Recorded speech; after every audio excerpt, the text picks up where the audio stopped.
Ladies and gentlemen, the Convict's Thoughts. I had to come back because I've had a few questions regarding one of my videos where I demonstrated taking off the gloves and how it would be very difficult to get the blood splatter on the body to not end up in the car. I have some professionals from the medical field who feel as though working in an ER or a medical field would demonstrate how it is capable that this individual did not get blood within their car within a 10-minute crime spree and getting away. This is the Idaho 4, one more time.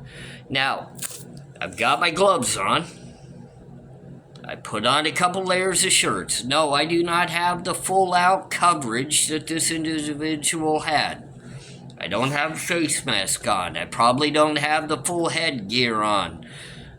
If he even had that, who knows?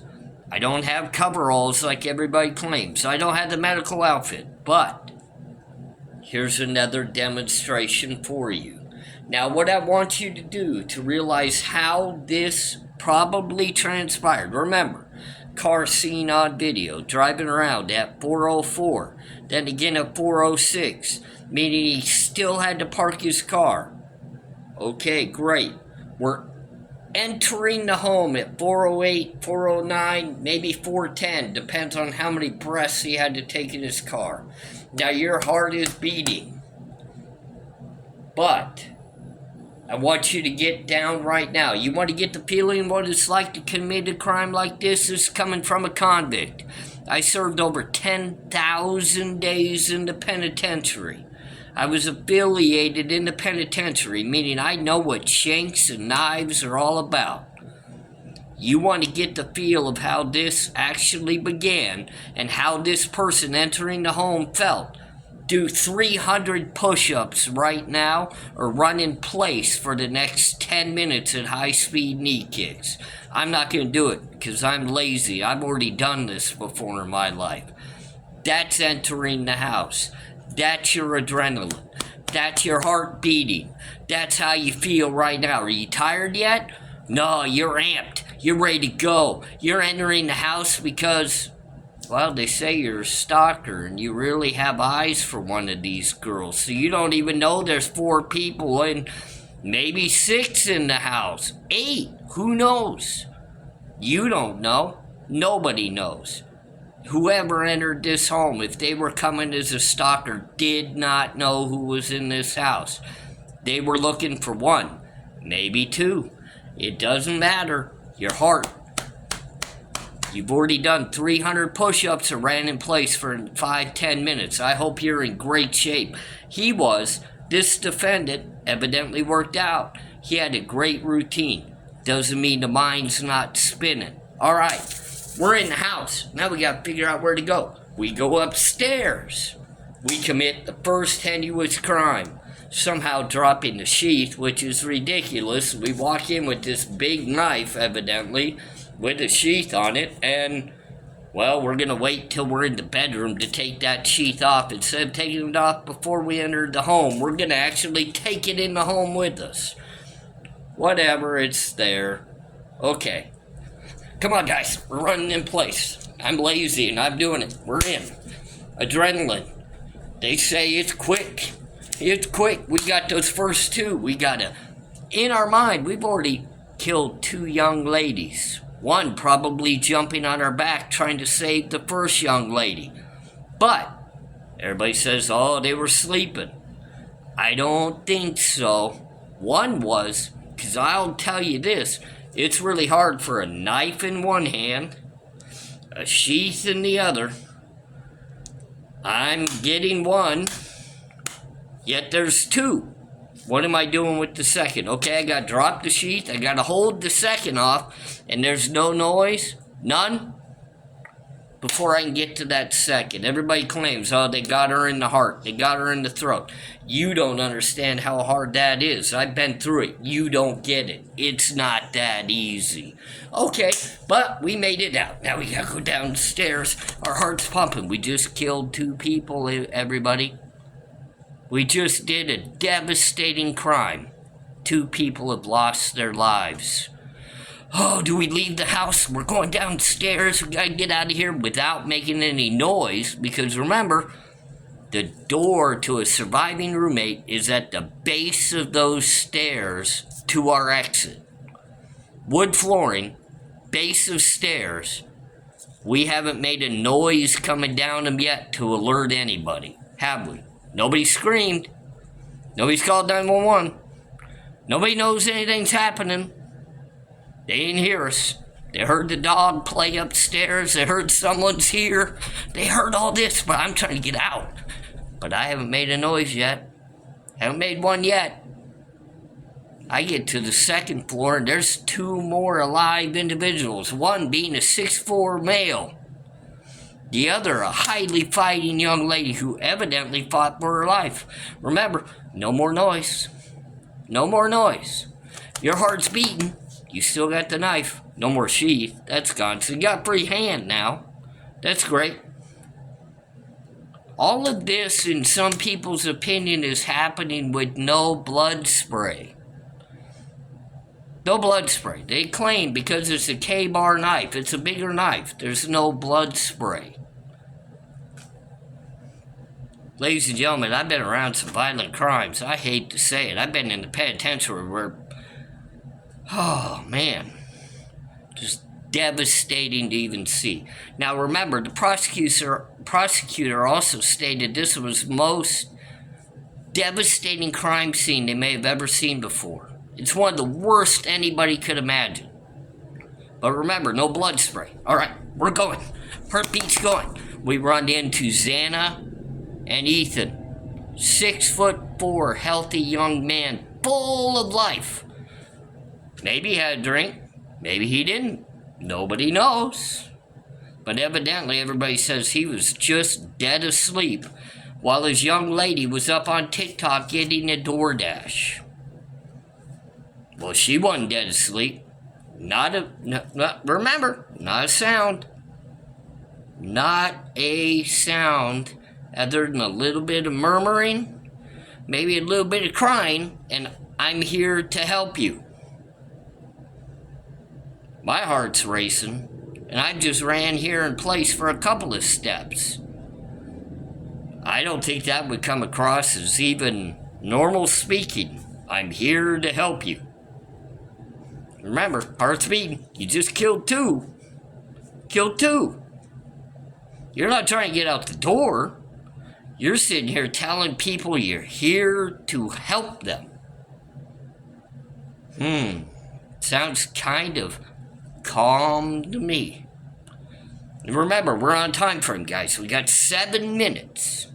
Maybe 8 if we push the issue. We got 8 minutes. We gotta get Ethan and we gotta get Xana. No blood splatter. No blood splatter because everybody says the K-bar is no blood splatter. You hit him in the throat. You get him right in the vital heart right away. If you haven't wielded a knife in a situation like this, guys, I did 10,000 days plus in prison. Not because I was a nice criminal. Not because I did good things. Okay? I'm not pumping my own horn, but I'll tell you what. I could not have gotten into this crime scene and done this in 7 or 8 minutes with no blood splatter. I'm not saying I couldn't have committed the crime in 7 or 8 minutes. I absolutely could. Wouldn't want to because I would be worn out. And I'm lazy. I want it handled. Done it over. If I got an issue, handle that shit. 7 minutes. No, not 7 minutes of committing a crime. 7 minutes totality. Let's just say I just got done with Xana, Ethan, 6'4", and Xana, a fighter for her life. Fighter. Doesn't matter where they ended up. Doesn't matter where they were found. What matters, 4 individuals, less than 7 minutes. I get it. A knife stab wound can hurt like hell. Takes more than one. Takes many. If you review crimes that took a stabbing to end someone's life, it's never one. It's never 2. We're talking about 10 plus. 10 plus. And we don't know how quickly those individuals passed. Now, if we got lucky with 4 people and hit every single one of them in the neck, great. Our heart's beating. We're moving. Oh, we gotta get out of this crime scene. We're out that back door with an eyewitness that says nothing about our speed. Just that she calmly could see our height, our clothing, and our bushy eyebrows. So we couldn't have been moving that quick, people. We were not moving that quick. But we got to get out of this crime scene. We got to get up that hill. We got to get to our car. And when we get there, we got to clean up. And I've done a video of this already showing the discarding of the gloves. Now, just imagine, I got 2 pairs on. 2 pairs of gloves, one covering the second, to ensure the second pair of gloves doesn't have blood on it. I got 2 layers. 2 layers, sorry. That came up and showed my belly. But I got 2 layers of clothing on here with overalls.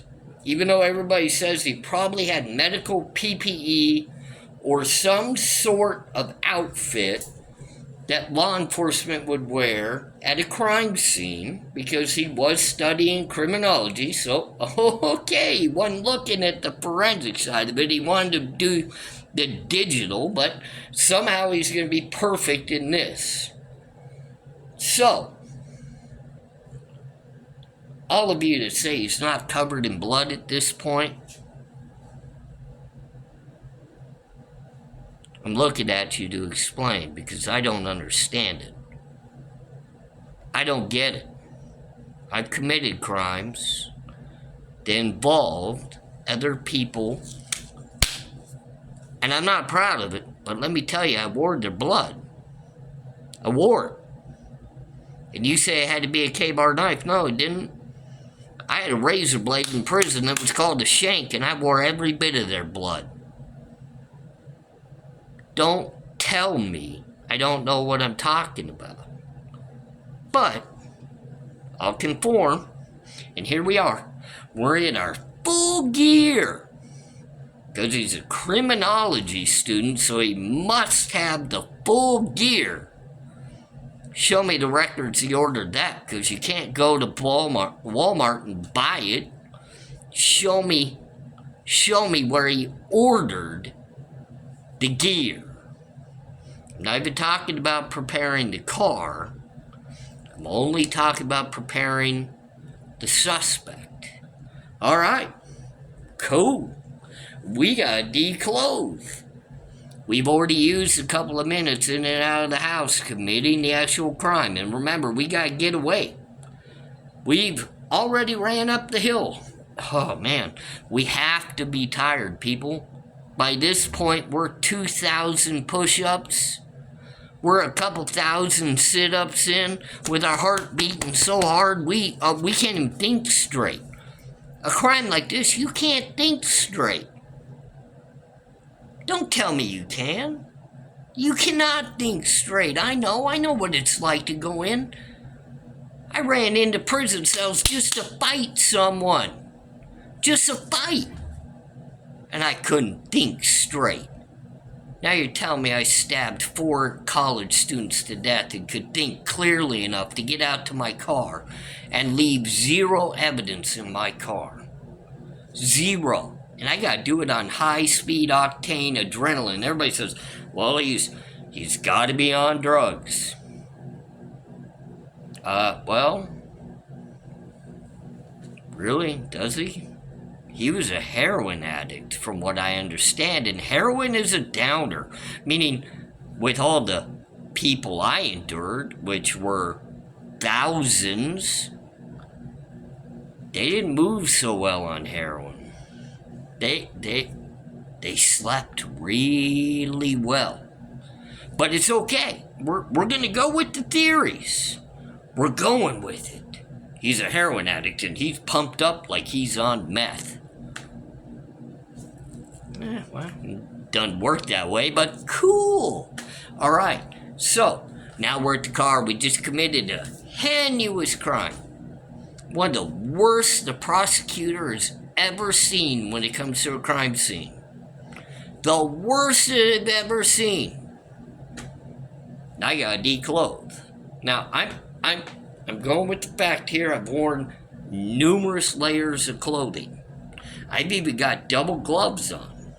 So now I'm covered in blood, which some have told me wouldn't be covered in blood, but